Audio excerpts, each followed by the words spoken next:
particular tactics that you found were successful? The small proof of concept, how do you get enough budget? Was it called a study? Let's go study to see if this is going to be a way to do this, or a POC, or what were the tools that you used, and did you have any success there, or can you point to any other stories of success that you've heard, you know, similarly?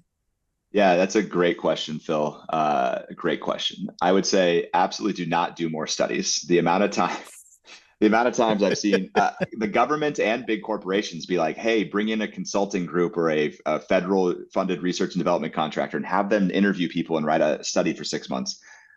I will tell you with confidence, the people that are making decisions rarely read the studies that get written. They like don't even read them, and I say it with confidence because I've been there. What? What All the studies that I wrote, no one ever read it? I they're well intended, but the problem is sometimes those studies, by the time they're published, the people that wanted them are already on a different job, and like they just end up. I mean, it is truly sad. But I bring it up only to put the juxtaposition with like what does work. I can actually tell you emphatically what works. Getting a system live with real users. If you do that, all the naysayers disappear because they can't argue results. And what I mean is the military is interesting, and typically and maybe this isn't unique to the military. There are so many stakeholders and not a lot of users. And I say that very in particular, like you get trained to make the Pentagon happy in the government and the Department of Defense in particular, right? There's these people who control your budget, they control your money, but they don't control whether you're delivering value. And that's a very, very different thing. And I was able to, at the time I was a captain. So you're like somewhere between 4 and 10 years into your career. It's a great time to like, you end up being put in positions where you network a lot. So I knew people who were flying C-7. I was a acquirer, but I knew people flying satellites, flying C-17s, maintaining giant weapon systems. Their job every day was to like literally fly the thing or do the thing, right? I found they were pissed off about how bad their software was, almost through malpractice, had to find ways to deliver them software, but they were so hungry for it, they were also willing to take risks with their chain of command. You connect those two dots directly and keep all the stakeholders out of it with the tiniest thing, and they feel like somebody's listening and cares for the first time. They actually get it into the field in a safe and legal, secure way.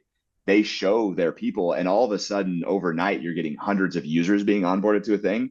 And then when you show up to a congressional staffer or Pentagon briefing, they're like, "No, you actually can't do this." And you're like, "I actually wasn't telling you. I wasn't asking you for permission. I already did it, right? Like it's already over here. And by the way, I brought my buddy who's a flyer, and he's flying this thing. So you can't like he's here, I'm here. We're telling you that all of you in between us weren't helping. So we already actually went and did it." And all of a sudden, people are like, "I don't get a vote anymore, right?"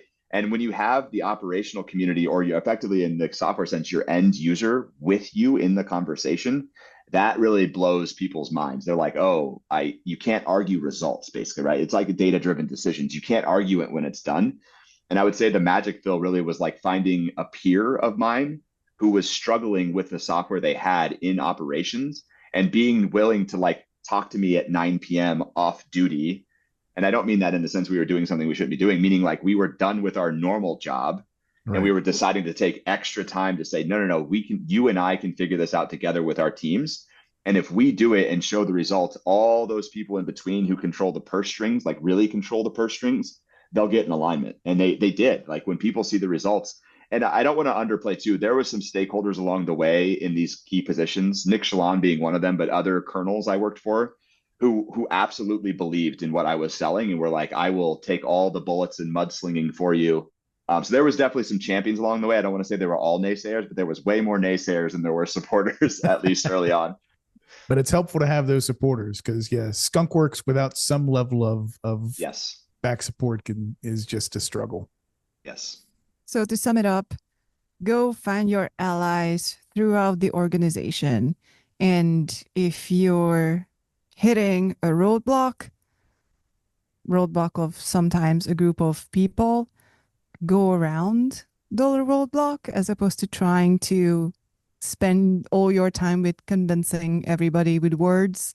And along the way, try to look for a problem that is a burning problem, solve it, and then use that to remove the roadblock altogether, somewhat. Yeah, I always asked myself, like, and it's happened to me a few times in my career, if I got pulled into like the most senior persons in my organization's office and they said, "Why did you do this?"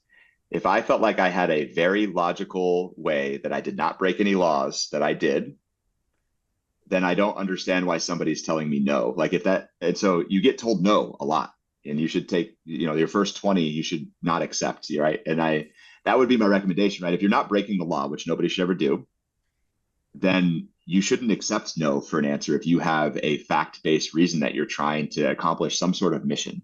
And I think finding that ally and you two doing that together to get to that first win, like that is what it takes. And if you're lucky enough to have one of those senior champions, like try to throw them under the bus so that you can keep moving forward, because typically that's what they're there for. And like I said, there were some great leaders along the way who definitely enabled us. But that to me, right? Like get that win. Don't take no for an answer, right? Do everything you can to explain yourself. So In my personal experience, I had this a little bit in my, like at the previous company where I worked. I remember that when we started to work with open source, um, we started to get involved in the OpenStack community, and the company didn't really understand that open source software was looked at as free software, and there wasn't really a lot of understanding why we should invest the software engineers' time to work upstream.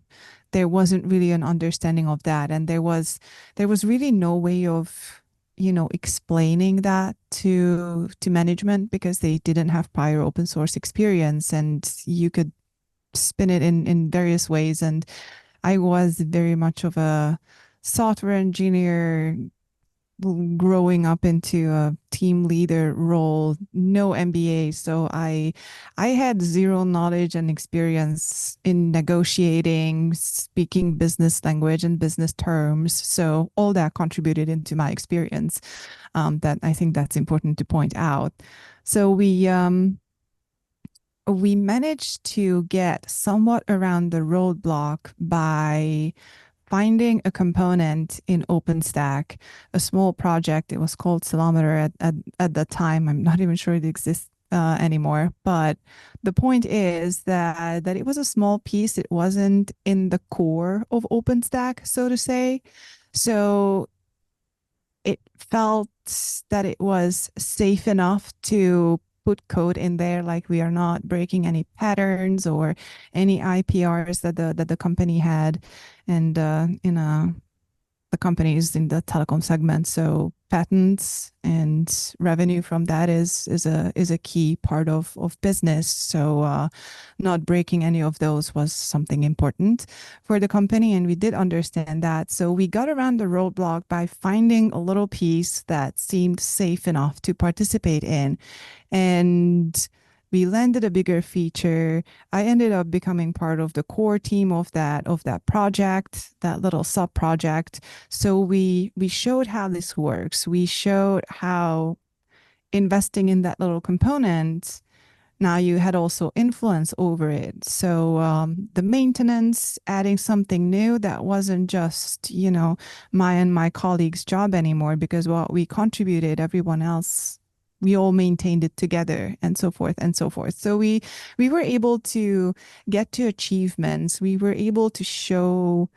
think we were able to show some value, but I think just thinking back and taking what you were saying, I think where the experiment sort of failed was that what we worked on wasn't really critical enough for the company. Like with that one success, and we contributed something that the company wanted to use. So it wasn't just like running off on a completely random idea.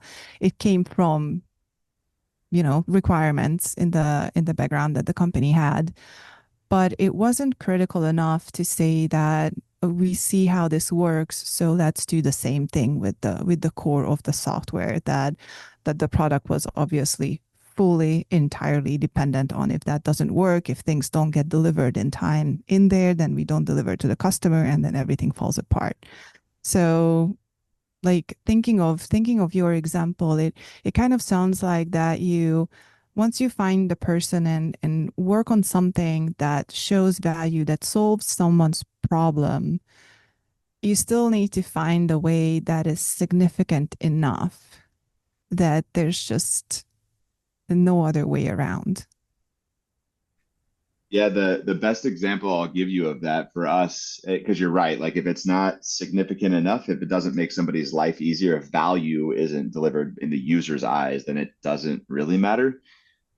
We internally in the government program office was at, we were running Mattermost internally on our own like secure cloud that was authorized to like for our data level that we needed it to be. When COVID happened,